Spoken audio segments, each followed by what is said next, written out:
Hey, body shoppers. Jill Tomino here with Marilu. Marilu.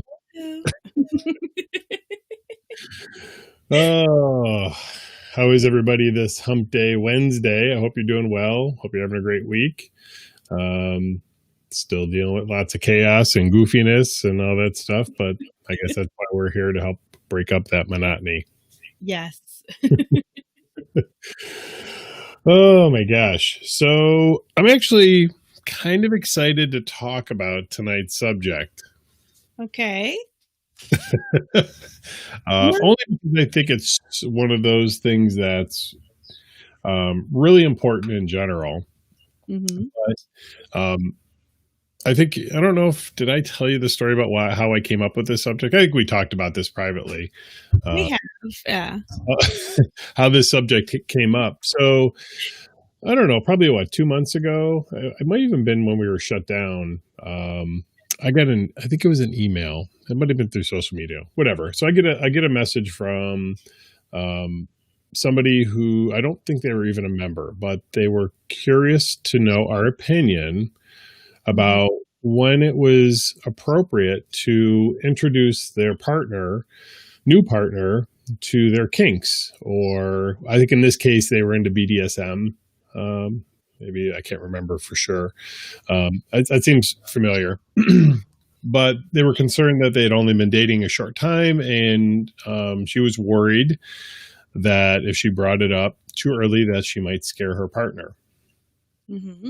So um, I sent her back my opinion, but like Mary Lou did to me last week, I want to hear Mary Lou's opinion about it first. Um, hmm. So are we discussing how early you should say, or is when is too early, or because Well, in my opinion, you know, each relationship obviously is going to be different and how you approach it. But I think it's something that you have to be honest with whoever it is that you're dating, right off, maybe not immediately like the first night, second night, but definitely once there is a certain comfort level that you can talk freely and honestly, because not everyone's going to be as receptive as you might think. Or they will be really like, oh my God, thank God you talked about it first because I want to. But it's also definitely a subject matter that you want to pick the right time and place to have that discussion. You know? well, I would agree with you. There's definitely um, a myriad of variables or things that can sort of affect whether, first of all, whether or not you actually ever have that conversation. Mhm. And, I guess it's if you're dating somebody and you feel that it's going to get physical, my assumption would be, and this is, I guess, maybe my assumption as a man, that if you're dating somebody, there's at least some sort of physical attraction. Would I Right. be incorrect in saying that? No, you're right. You know. I just want to make sure. So I think naturally at some point, and delving into sexual activity is a foregone conclusion, assuming that everything else is in order. Things are cool and person's not a jerk or whatever. So I think if that's going to be the case, you're going to go down that sexual road. I think talking about things that are important to you regarding your sexuality should come up probably as quickly as possible. Hmm. And maybe I'm a little jaded because, I am a little older, and in my thought process is I don't have a lot of years left to screw around. Um, I want this person to know these are the ABCs of me, and if you're down with it, let's keep moving forward. If not, let's Hmm. end it now because this is super important. Yeah. Now, would you say that depending on what your proclivities may be, that you're going to talk about it differently? You know, Can you give me an example? okay, for example, BDSM. You know, Hmm. you're into BDSM, or even if it's like late BDSM, you like, you know, from a woman's perspective, being, having your hair pulled or choked, for some that seems like that's normal, like day to day, passionate, sex. And for others, it could be a little bit more intricate. It could possibly, not knowing what their sexual history is.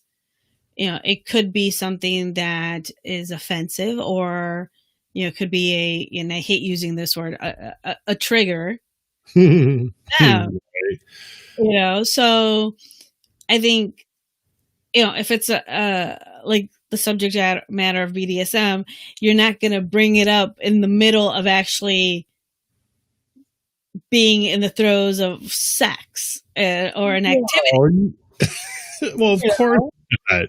Well, actually, maybe not. Are you saying that in the middle of having sex, you haven't sort of thrown a little curve or whatever, like slap my ass, or Well, that's hold my hands like above my head or anything like that? that's like it. That's just it. Like, how do you gauge then at that point? Do you kind of throw some feelers out there to see where that person might be, to then have the dialogue? Well, okay. So I guess first and foremost, um, you have to decide if you're comfortable with the person. Mhm. And I would argue that if you're not comfortable enough to have that conversation with somebody, you probably shouldn't be moving forward in the relationship anyway. If you have trepidation about sharing uh, Mhm. that part of your sexuality, assuming it's important to you, um, you probably shouldn't be in the relationship with that person if you don't feel comfortable sharing it. Yeah. Um, there's this lot. It seems like there's this reverence put around somebody's sexuality, and by that I mean that it's taboo to talk about, engage in, whatever, even in a new relationship or in mixed company. And isn't it time to sort of strip that away and say, hey, hey, you know what? Of course, there's normal sex, or normal, quote unquote, normal. Um, people are okay with talking about that, but why is it not okay to talk about BDSM, or um, maybe your bisexuality, or a myriad of other things that you could potentially be into that turn you on? Why? Yeah. What would prevent you from talking about that, other than the stigma of whatever it is you're going to discuss? Well, the first thing that most people are going to say is, I don't want to be judged. I get it. I mean, Yeah, getting judged really sucks, but doesn't that say more about the other person than it does you? I should. That's your opportunity, um, to gauge whether that's even a relationship you want to be in. I mean, Right. if you can't be honest about the things that get you off, you know, um, Hmm. how are you supposed to be honest about anything else in your day to day life with this individual? You know, Are um, we going back down the authenticity road? well, it all comes down to communication. You know, uh, Hmm. that's like the big thing, obviously. But I think a lot of people, yeah, they they have a tendency, of feeling that even though this might be the person for them and they're deeply in love with this person, that's a side of them that they can't talk about. And like someone said, in the comments, like the last thing you want is for someone to find your stash, you know your your suitcase of, Yeah, I'll you put that up on screen. vegetables or whatever. But why? And this just very well may be a guy's perspective. And I'm saying this, knowing that for, many years of my life, I didn't talk about my alternative sexual thoughts and fantasies. So I've been on both sides of this, and what I'm saying now is I'm advocating for being your complete authentic self. If you're not doing it 100% of the time, I mean, of course, you're going to date and you're going to maybe be a little more more behaved, for lack of another way of putting it, but be your authentic self as quickly and honestly as you possibly can. That's just my personal opinion. And I think, I feel very strongly about that as that's how our relationship started. Yes, totally. I'm not, it's not a pat on the back necessarily, but I think, had I not talked to you about the things that were of interest to me at the very beginning of our relationship, and 6 months, a year, 2 years in, get married, and I still haven't talked about it, that's not fair to you. It's certainly not fair to me. Mm-hmm. So you have to talk about it early. Fuck your embarrassment. Have the conversation. If your embarrassment is keeping you from enjoying your life the way you want to, then you need to fix the embarrassment part first. Because overall, at the end of it, you're looking to be in a relationship with somebody in which you can share everything. And how sad would it be if 20, 30 years down the line, you've been with this person, or let's say even 5 years down the line. Any amount. Yeah. Yeah, any amount of time. And you realize that you feel like you've missed out on something because you held yourself back.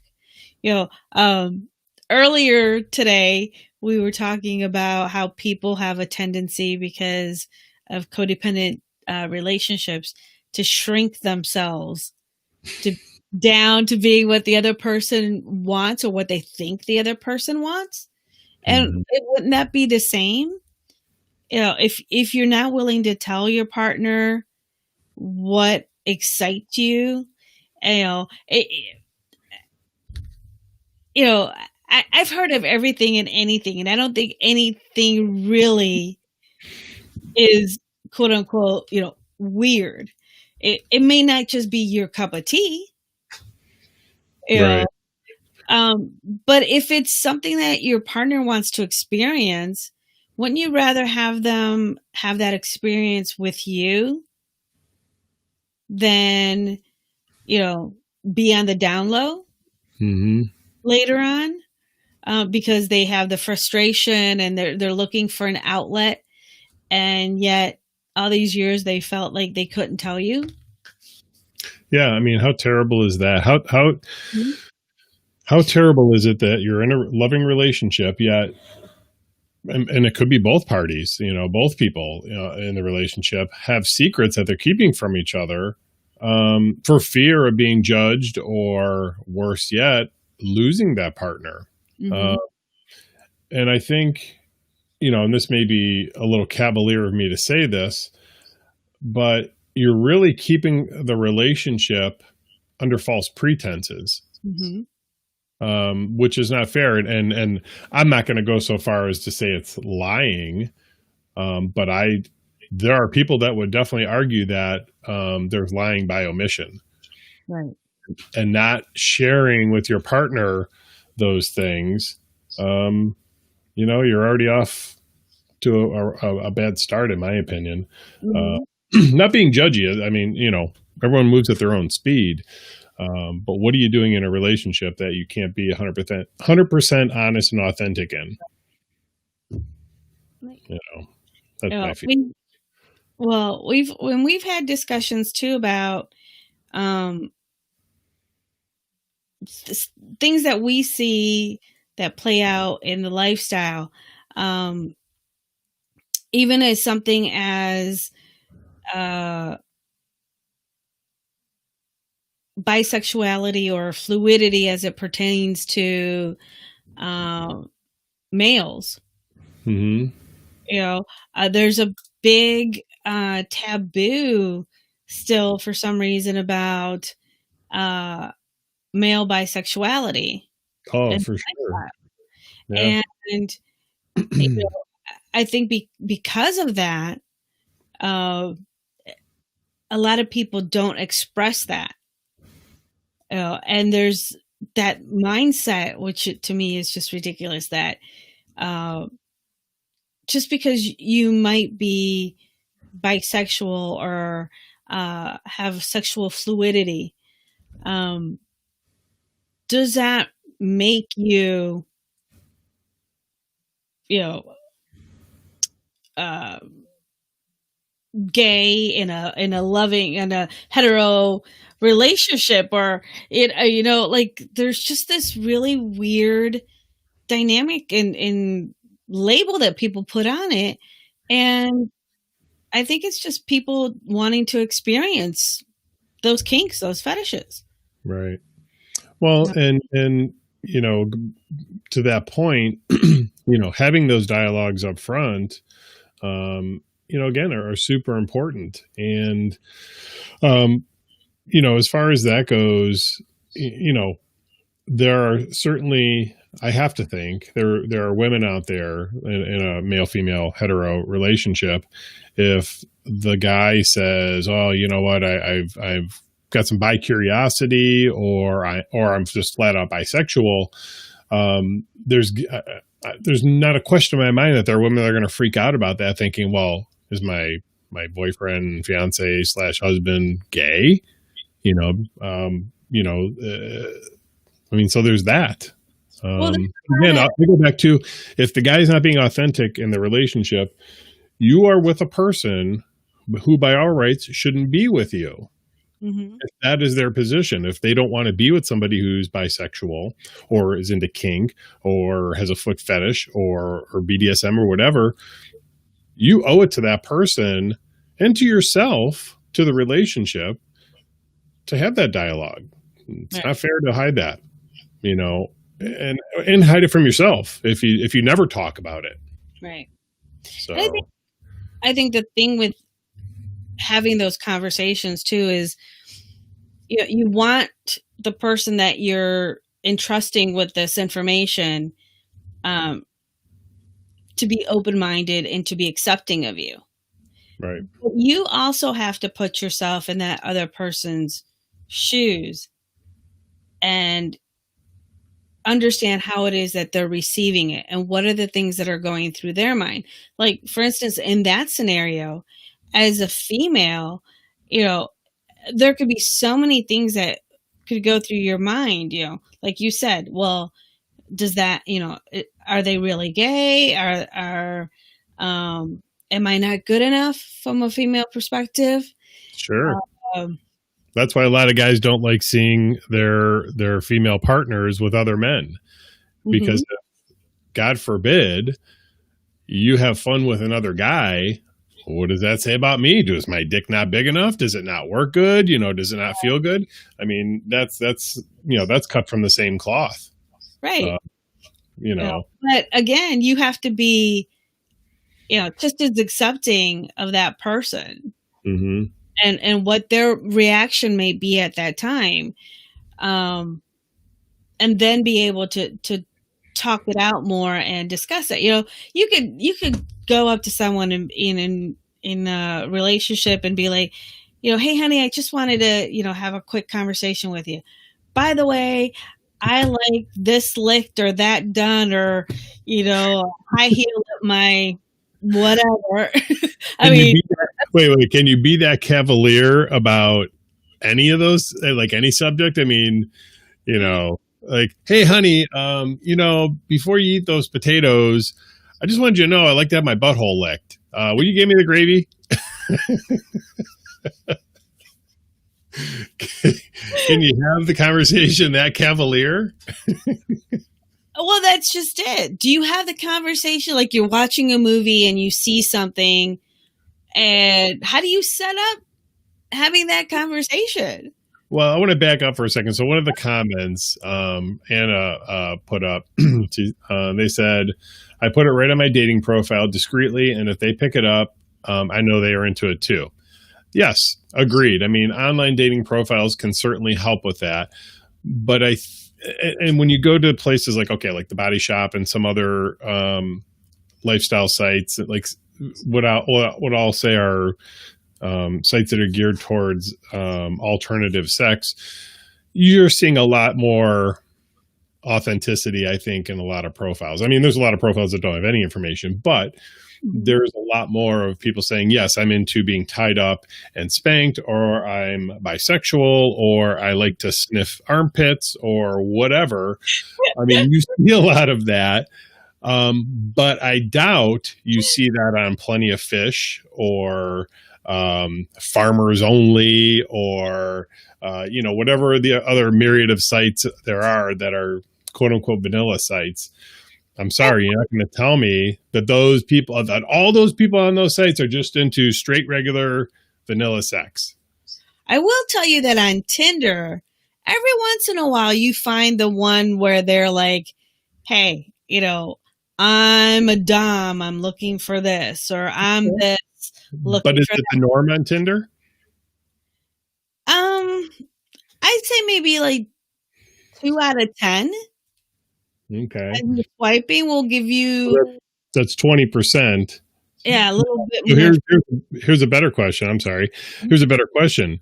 What do you think the overall percentage of people out there that are putting out online dating profiles or that are in relationships are actually into more alternative sex? And by alternative, I think anything that's not just heteronormative sex.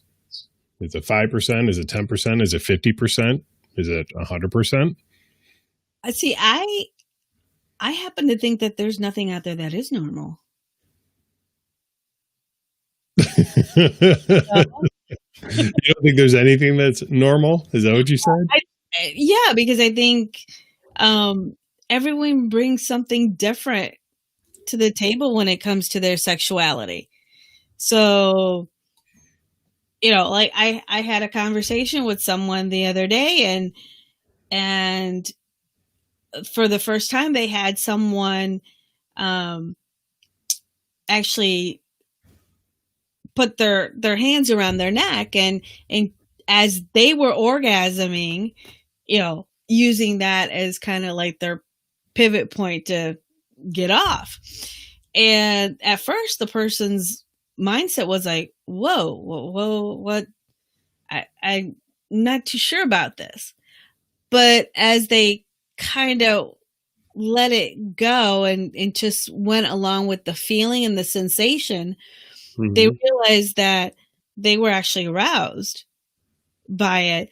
And from something they hadn't experienced before? They had never experienced that before with anybody else. So for this new partner to just do that spontaneously, was kind of like, whoa, wait a minute. But then it was kind of like, whoa, hey, let's get in the juice going. I kind of like that. Okay, but so let's talk about that. Let's unpack that for a second. So this person clearly got some enjoyment from it. What happens when it goes the other way? Meaning you go to do something and that person freaks out like, what the fuck are you doing? Yeah. So now what? Well, then that's when you go to your, consent. Well, yeah, okay. This should have all been talked about up front. Exactly. But, what happens when it doesn't, and that scenario, just like you described, but it goes awry? Yeah. Well, and that's why I say, how do you approach the conversation? How do you get there? Do you let things like that just kind of sneak in and happen to see how the person reacts? What if you do have that interaction where that person's like, whoa, what if that person puts a pillow over your face and you're like, I had that happen. And, okay, yeah, please, let's hear about this one. Because I don't know about this. Instinctive, fight, flight, defense mechanism. Like, what the is going on. So I want to paint a picture. I'll tell you. Well, I'll show you what's being painted in my mind. You're having sex. This person's on top of you, obviously, and they grab a pill and they start smothering you with it. Yeah. And what was even more funny about it was that I was having my fight flight moment to the degree where I actually got to the point where I flipped the person off of me and then I was on top. So they were under the impression like, oh, we're playing this game now. Okay. So did you start smothering that person with the pillow? Yeah. No, I didn't, but it was definitely a wow. I will say I finished and then I was like, what the fuck?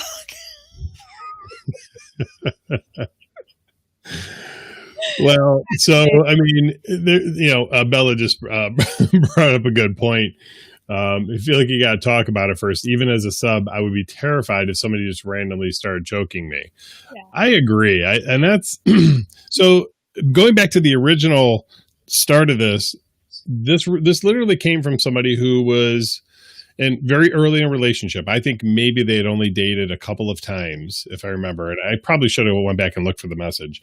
But the details of that are not super important. But my feeling is have that conversation early. Talk about it. If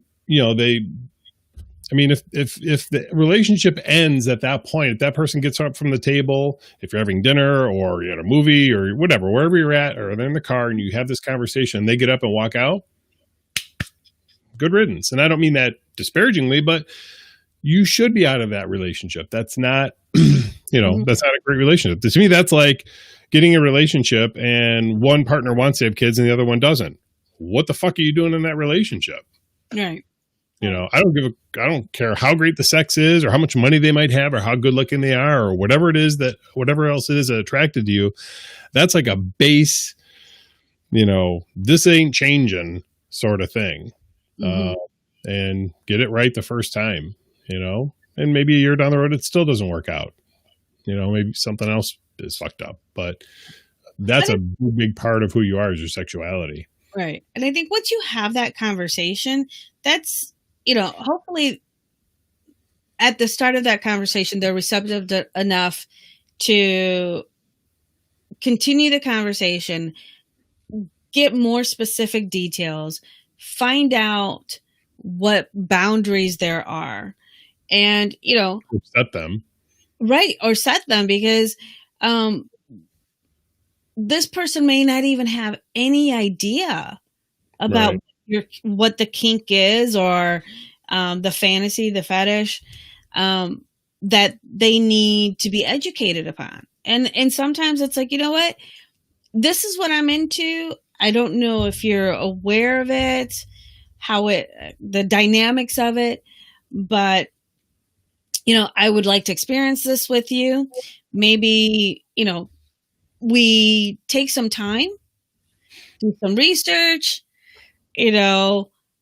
figure out how we would like to proceed with this and try to have that experience if you're open and willing to. If you're not, hey, I understand. It's a big part of my life, and that's something you have to ask yourself before you have that conversation too with that person. Is this something that's a deal breaker for you? Yeah. And you have to have all the time. Is it something that you can dabble in here and there? Just like the lifestyle, people come and go, and no pun intended. But their dynamics, things might change for them. What was of interest today, it could have been fire play and, oh, that's exciting, blah, blah, blah. And then tomorrow, like, that's old news. I want something new. Right. But you have to figure out for yourself too, if that's a deal breaker or not before you have a conversation so that you can, express that to this person. Yeah.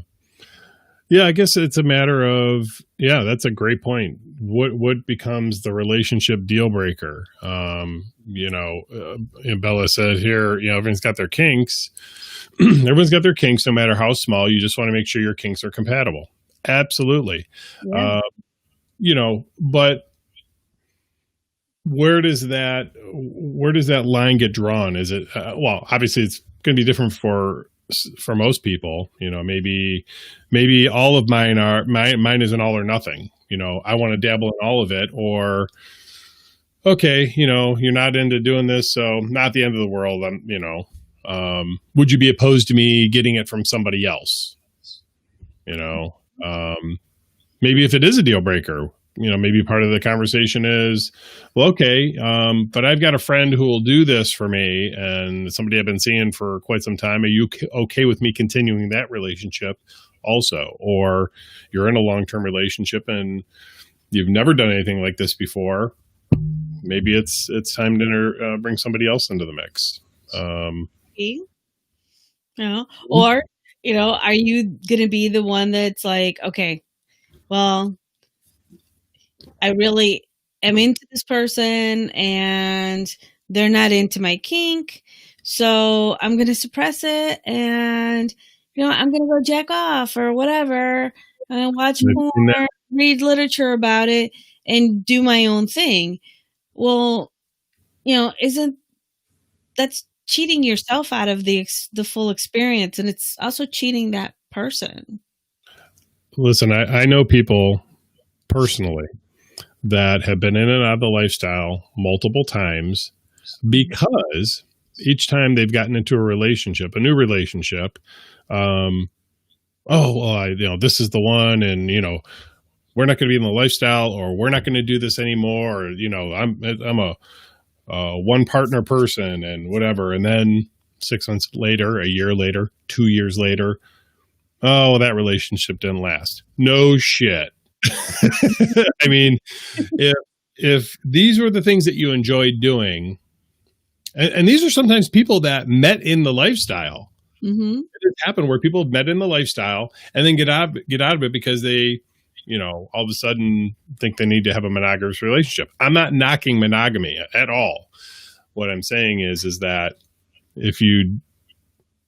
I don't know that there's just burying it, and then hoping that the relationship's going to last under false pretenses. Mm-hmm. That's just my personal opinion. Yeah. I think, but it happens. Yeah, I think it's one of those things that, if it's something that you have been experiencing on the regular, sometimes it's a little hard to get out of your system. That's even if you want to get it out of your system. You know what I mean? So right. Have someone say they're not into it and they're not willing to even, explore it with you. Then you retreat, you hide. And again, how's that fair to yourself and the other person? Right. So the answer to the question, my general answer to the question is, how soon? I think as soon as the subject of sex comes up. So if it's the first 2 hours of conversation, which unfortunately seems to be like for a lot of guys, you get in a conversation. So like, how do you feel about sex? Want to see a picture of my dick? But Sam happens on Facebook, regular Facebook. I know. Dick pics. But no, I think the moment the subject of sex comes up, that's when you bring that up. Especially if it's something that's super important to you. I wanted to put this up on screen. Shamira says, a nice little choke when hitting it from behind is the best. You come so hard. Squirt, squirt, squirt. You were talking and that popped up and I started laughing. I think I was laughing out loud. I apologize, but I wanted to share that. I thought that was funny. That's a good one. Well, see, like everyone has their own little things. That's why I say there is nothing. For me personally, I don't think there is that normal sex? Because I'm going to push back. I'm going to say, well, you know what? I'm not well versed enough in all of the different cultures of the world to know what is quote unquote normal sex. Now, having been raised Catholic, for me, normal sex was missionary. Why is it called missionary? Because it's the way you were allegedly taught 50, 100, 500 years ago. That's how you had sex. But maybe in some cultures it's doggy style. Maybe in some cultures it's the girl on top, or whatever. I don't know. There's another position called the Amazon or something. I don't know. Maybe those are considered normal to different cultures. So in that context, there is normal.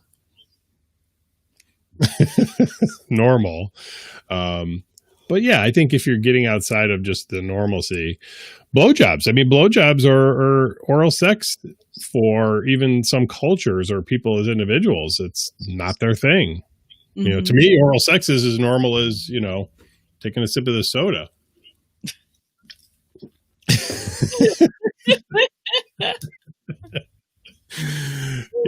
But for others, I mean, I've heard, women say, "Oh, I'm not sucking a dick," or I've heard guys say, "Oh, I'm not eating a pussy." What? Yeah, I don't want to be in that relationship. Oh. Well, there are a lot of cultural stigmas to obviously to certain things. Oral sex being a big one. Mm-hmm. But even, okay, so if we want to talk about normal sex, I mean, you have some cultures who, to have sex, they still can't technically touch bodies. They have to have a shroud between them, mm-hmm. Really a cutting out section for penetration.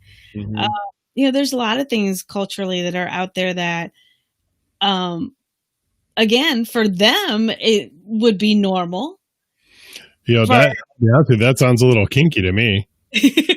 And for other cultures, other people, they would be like, well, that's kind of, out of the norm. That's not, right. Where's the intimacy in that? Where's this? Okay, so then I'm going to concede. I'm going to concede to what you said, that there is no real normal. Right. It's all fucking crazy. So, Laura says, if you're going to have sex, you're going to be intimate, can't be too soon. Mm-hmm. Meaning to talk about it. Talk about your proclivities. Yeah. Marilu and I did. I mean, all in this weirdness. Mm-hmm. Oh, yeah. But, it's the same way, for example, a couple of weeks ago, we were talking about how couples engage at the club. How do you start conversation and so forth? And one of the simplest things to do was in conversation, if you're interested in somebody, was to be like, what are you into? If you could do that in a club setting with somebody, or another couple, some other people, why can't you do that with your own partner right from the rip and be like, what are you into?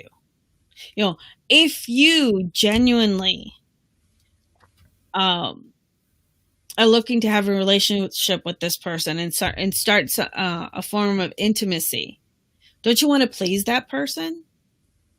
Don't you want to be pleased? And don't you want to be pleased? Exactly. So you want to have that conversation in all its dirty, kinky, I like talk dirty. Armpit licking, whatever.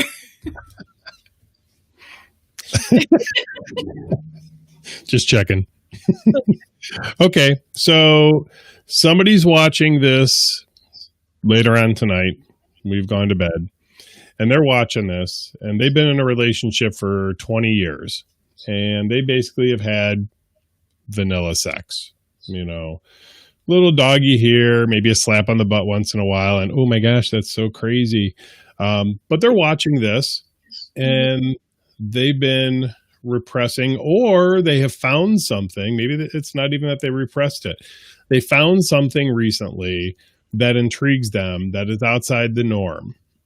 What is your advice for that person who wants to talk to their partner about it?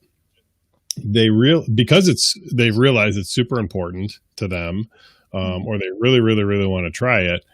What's your advice to that person? Because this is a big deal for a lot of people.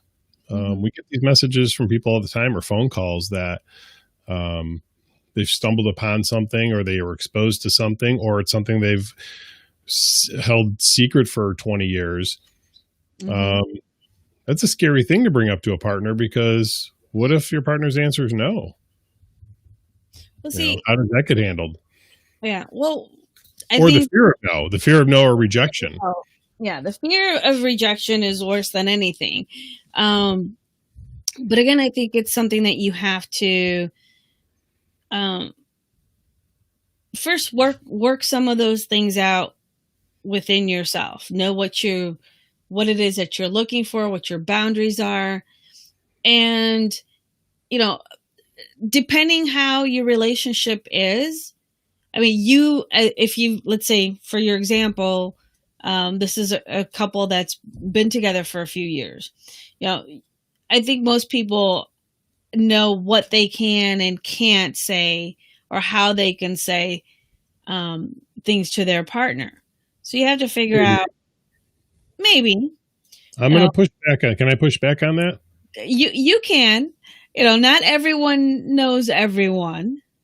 Sure. I have personal experience, and I have spoken with couples who were pleasantly surprised by their partner's response to their kink, or that they wanted to try bisexuality, female bisexuality, male bisexuality, and their partner was totally into it.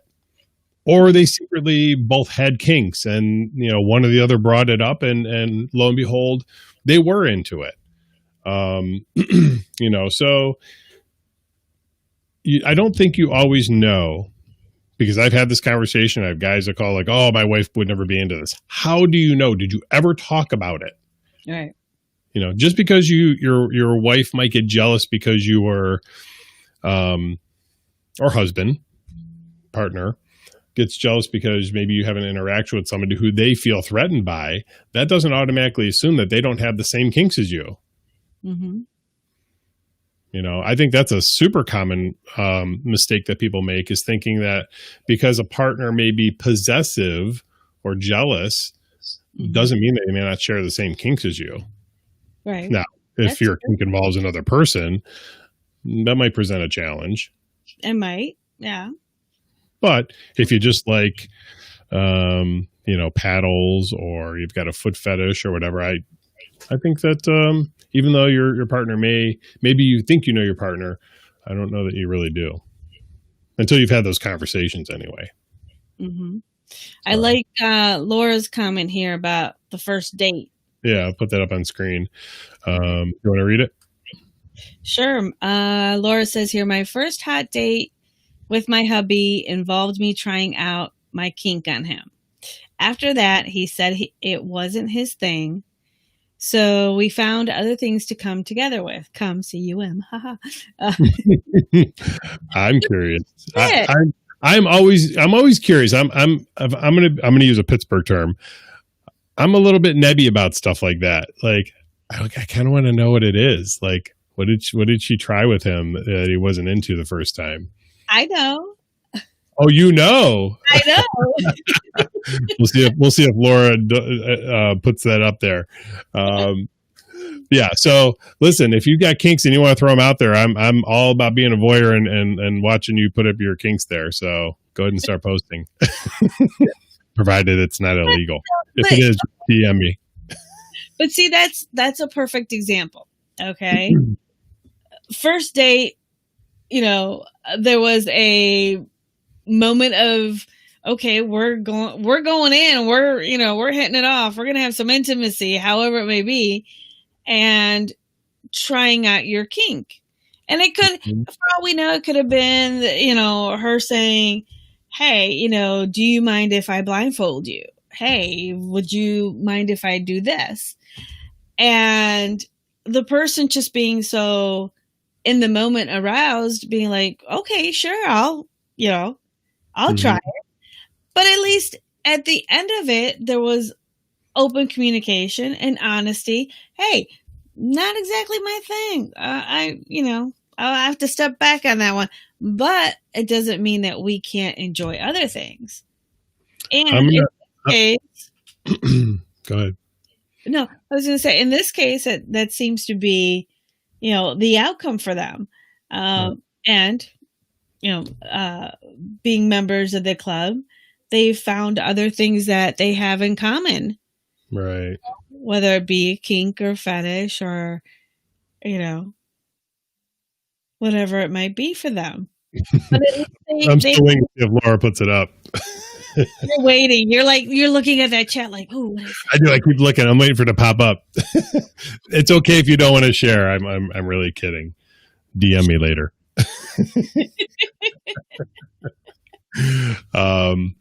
No, I think this is all super important. If you're in a long-term relationship and you become exposed to something, have the dialogue. You can do it in a tactful way. Don't do it just over, like don't do it in a rush. Do it when you're going to have some time to talk about it. And that way, if your partner isn't into it, you can take the next step and talk about how it can be incorporated into your sex life anyway. And maybe it's masturbation, maybe it's mutual masturbation, maybe it's bringing in other people, whatever the case. At least you're having that dialogue. Okay, so we're getting a little bit here. So Laura says, just imagine this: hubby tied up, me in my Betty Page outfit, whip in hand. That's a good visual. Yeah. See, I knew. There you go. Okay. So we'll put this one up. We got John Doe. There's another John Doe out there. John Doe likes being pegged. Good for you, and I hope you get a lot of it. And you know what? It's something that a lot of people don't think about, that they might, that might be one of the reasons they don't talk about liking being pegged. Obviously the first mindset is judgment, but a lot of women actually like pegging.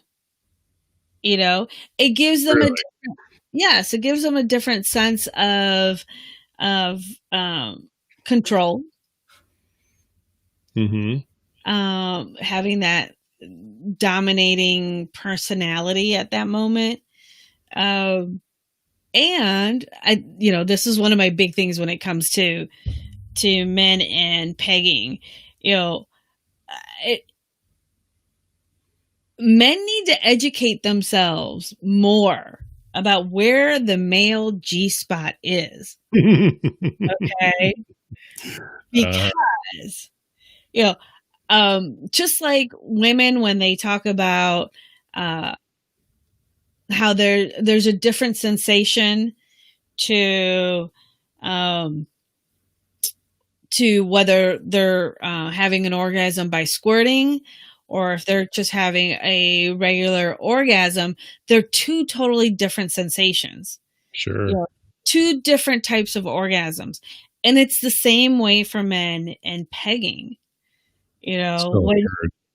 Huh? I said, so I've heard.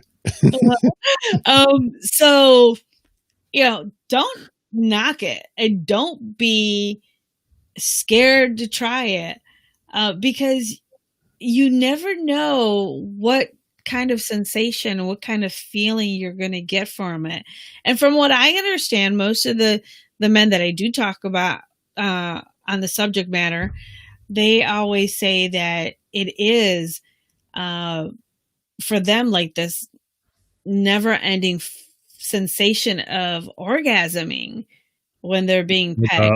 Was it multiple orgasm? Yeah, in a sense, of multiple Like orgasm. female multiple orgasm. Orgasm, yeah. Right.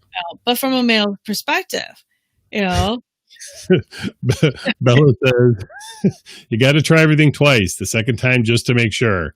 I'm not going to argue with that. So I'm gonna give the ladies a little cheat, and I'm assuming most ladies know this, but if you don't, you can thank me later. Once your partner is rock hard, you can get him to do just about anything. You need a new outfit. Get your partner's dick hard. Play with it for a while. Torture him. Do some edging. By the end of it, you're gonna have everything you want. I don't mean just buying shit. You want to peg him? Get it hard. That's a secret for me to do. Sorry, guys. Okay. Well, that's a thing. I mean, there's guys where they don't, you're giving them a blowjob, you're playing with their scrotum, you get a little bit closer down to their perineum, and then, exactly. And then all of a sudden they're like, "Whoa, hey, what are you doing?" Well, you were fine a minute ago. What? Just allow yourself to get lost in the feeling, the sensation. Mm-hmm. So don't knock it. I've heard women use the excuse, or let me rephrase that. Women have made this comment: if you want to fuck me in the ass, I'm going to fuck you in the ass too. Yeah. Mm-hmm. Tit for tat. Yeah. Or ass for ass. Personally, I'm personally not a big fan of male to female anal sex. I know for some people, I don't know what it is. I don't know if it's this weird conquest thing for guys, oh, I fucked her in the ass. I mean, that's an asshole. I mean, is it any different than fucking a guy in the ass? I mean, I don't know. Just because it's attached to a woman, it's a butthole. I mean, I'm just saying, I don't understand the fascination with guys wanting to bang girls in the butthole. I just don't. It's a control thing. One. Yeah. In certain cultures, though, they're taught to have anal sex. Sure. Before, to keep their womanhood intact. Yeah. Or marriage. So, for some culturally, that's the way to go. Boom. Bella says it's tighter. I'm going to argue not in all cases. You're bad. I'm not wrong. No, you're not, but it's all in the preparation. And I'm not saying preparation. You just took the words right out of my mouth. You knew where you were going. You just meatloafed me. Oh my god! No but intended. But it's a lot of butt talk. How do we get from when is it too soon to talk about your sexual proclivities to butt sex? Because that is for some people. I mean that is something that is up there that needs to be talked about. I know of plenty of ladies that are like, you can freaking fuck my ear for all you want, but you're not going near my ass. Any other orifice you can find, there. If a woman ever says to you, "That's my belly button," yeah, sorry. But I think I totally agree with you in the concept that people need to have that conversation. The sooner the better. Yeah. You want to find out your compatibility, your sexual compatibility as well. It's so important. you don't want to be in a relationship down the line, uh, having the terms of we had a loveless marriage because we weren't sexually compatible, or our relationship didn't work out because of something as simple as having that conversation about what are you into. Mm-hmm.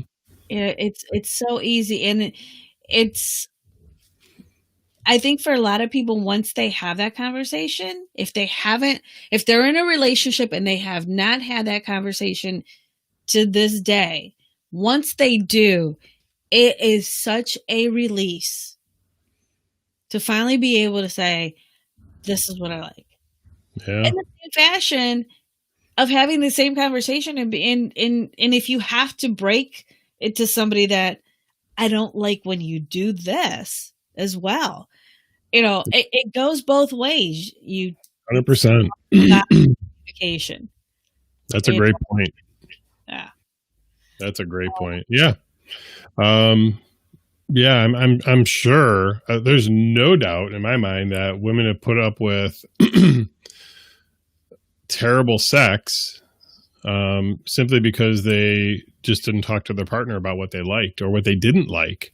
Mm-hmm. I don't like when you do this, or I don't like being jackhammered like a piece of concrete, or I need it to last more than 90 seconds, or 30 minutes is too long. Whatever the case is, you should talk about it. And the same goes for guys. I mean, I know it's kind of cliche that guys are easy to please. That is generally true. But I think if men were more authentic about their sexuality, or the things they're into, they would definitely enjoy sex a lot more and have a better appreciation, maybe, for their partner too and their sexuality. Right. I mean, not all roads lead to kink. You don't have to be into BDSM or anything really. You don't have to be into anal sex or whatever. It could just be, anything, any silly thing. But have that conversation. So Ken says, wait, it can last 90 seconds? I was talking about getting undressed and redressed. That's 90 seconds. That's including that. Oh my God. Okay, you know what? We get a couple more minutes here. So I have a question, and obviously you can answer this for all women. I understand that women want sex to last longer than 90 seconds. Mm-hmm. The question is, I know I've heard some women say, 15 minutes or 20 minutes is too long, or I get bored after, not bored, but like you kind of get tired. I don't know. What is the appropriate amount of time? I mean, if you make a guy come in 90 seconds, do you think, oh my God, this guy came in 90 seconds? Or do you think, oh my God, is my pussy that fucking good? Or vice versa. If the guy takes 30 minutes, is it, wow, I loved having sex for 30 minutes? Or what's wrong with me that it took 30 minutes? Is there something wrong with how I feel? I think that's on each individual. Everyone has a different, not just time, but a way of coming, like we were saying earlier about how women that are able to squirt, mm-hmm. In conversations, I've had people tell me, they could squirt over and over and over and over again. And it's because the sensation is just, so unbelievable. But then the minute that they actually come, it's like, I'm done. So like a guy in that regard. Like a guy is like, come on, I checked out, but it's different. It depends on the intimacy, the acts, it may just be a quickie, before you you're getting ready to go to work and you just like want to get off. Is that to say that 90 seconds is enough? Right. Yeah. And I can see that. I think I've always, me personally, um, from early on in my relationships, I think I told you the first girl I ever had any sort of sex with was just oral sex. Mhm. And so I was taught from a young age, or at least let me rephrase that. I was taught early on in my sexuality that it was important to please the women or the woman, excuse me, um, to make sure she got off also. I mean, there wasn't a time, well, at least I don't think, that we had sex, oral sex, where each one of us didn't get off. So that was sort of imprinted on me early on that it was important for the woman to get off too. So when we talk about 90 seconds, I'm hard pressed to think that any woman's going to get off in 90 seconds. Could. So for me, the question becomes, you're saying a quickie psychologically for a woman, is that equally okay if you don't have that orgasm? Well, I can't speak for all women. I mean, for me, yeah. I mean, it's fine. But also, if it's that 90-second thing and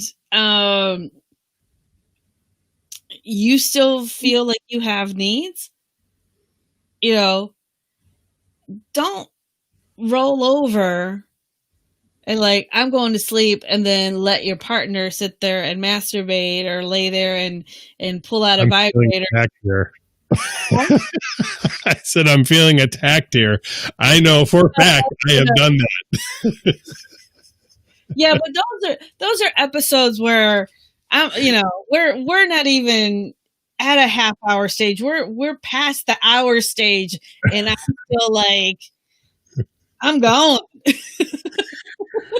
Yeah. And you're like, I've tapped out. This is where it has to be like the WWE. I got to like, all right, you're in. But in those scenarios, still be considerate, compassionate to your partner. If you've gotten off, if you've finished, help your partner out in achieving. It doesn't have to be that you're going to have oral sex after you've finished, because Right. some people don't Eat cream pies. Yeah, go for cream pies and things of that nature. But there still could be intimacy and a full on, passionate sex that can be had while you're helping your partner masturbate or helping them. I mean, yeah. Here's a perfect example of that. I mean, I know for me, kissing is a big turn on. So if you've happened to orgasm before I do, which doesn't happen very long or many times, excuse me. But if I'm masturbating, it like, if we start making out, sure, you don't even have to touch me. I could just boom,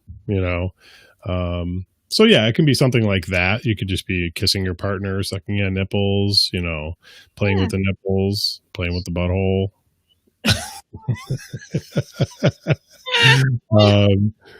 So yeah, I think for me, for me personally, I don't particularly care for the quickie because I sort of, again, have that sort of imprinted in my head that it's important for you to have an orgasm also. Mm-hmm. So, well, whoever that first partner of yours was, I like to say thank you for conditioning, teaching, mentoring,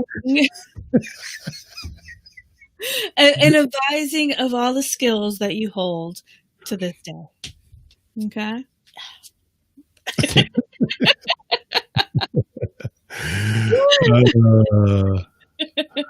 So I got to read this. So John Doe says, if I get off before my fiance, I always go down on her so she finishes too. She says my tongue was a sorcerer in a past life. Her words, not mine. That's pretty good, actually. Yes, that's pretty funny. And then Ken says, Nothing hotter than getting a woman off without a doubt, and that is always the focus. Well, not for all men, but yes, I know for me personally it is, and for a lot of men. Yeah, I think guys have sort of, a lot of guys, some guys, have sort of conditioned themselves that once they come, sex is over. Mm-hmm. And that's obviously sad on so many levels. Yeah. But Losing anyway, out. They're losing out on, additional experiences that they could be having. yeah, those are probably they're worried about their wife or girlfriend cheating on them. So, anyway, we're Is it me? I think we both came to the same consensus that you should have the conversation the earlier, the better. Yes. Both for yourself, for the, relationship, and to be truthful and honest with the other individual. Yeah. Don't be discouraged if you do it 2 times, 5 times, 10 times, and 20 times, and you haven't found the right partner or the partner that's into that. Don't be discouraged. It'll get easier, number one, to have the conversation, but number two, you clearly just haven't found the right person. Just keep trying. Mm-hmm. Yeah, and again, know what your boundaries are and what your be all end all is, and the situation is as well. Mm-hmm. Sometimes you can find different avenues and or educate yourselves in the relationship as to how to obtain, some of those fantasies and fetishes, Right. where you both be happy in the outcome. Okay. Yep. All right. That was a good one. That was yeah. It's a subject I'm pretty passionate about, communication. You'll hear us talk about that numerous times throughout the other videos. But yeah, it all starts with communication. And if you're not being honest with yourself, if you're not being honest with your partner, it's not a real and authentic relationship. So anyway, I don't know. We're not going to be going into the chat tonight. We have a house guest. And so we're going to tend to that person, not in a sexual way. It is a close friend. Mm-hmm. So we won't be in the chat tonight, but there are a shit ton of people that are signed up to go into the chat tonight from the Body Shop. And I know there are dozens and dozens of other people from other clubs that are going in as well. So even though you won't see Marilu and I having sex on there tonight, you do it every Wednesday. Yeah. Still join us in the chat. Go to bodyshopclubs.com. If you're a member, this is free for you tonight. There's no cost to attend the virtual event. If you're not already a member, you can apply at bodyshopclubs.com. There's a link that says apply. I will check my phone pretty regularly to see if any applications come through. If you do it properly and you get all the information in, we'll get you plugged in right away. You can buy your membership and join the chat tonight, talk with other members and other lifestyle people from around the country. Mm-hmm. Do you know what we're going to talk about next week yet? No idea. It's just like every Wednesday. First thing in the morning, we wake up, have a cup of coffee. It's like, what do you want to talk about tonight? So well, you know what? Next Wednesday, I will be traveling. So I will be streaming from Orlando. Biatch. For the biatch on the beach. Well, oh, no, wait. There's no beaches in Orlando. Yeah, there are no beaches in Orlando. But, I'll be coming to you guys from Orlando. And just remember, if you have any questions about the club or any questions for us, you can find us on Facebook, on the bodyshopclubs.com website, and also on Instagram. So Twitter, Twitch. I didn't see any pop out from Twitch tonight, so I don't know. We gotta get some traction on Twitch. All right, folks. Well, that's gonna end it for tonight. We went a little over than we normally do. We appreciate you hanging in and watching. Um, that's it. We'll see you next week. Bye. Bye.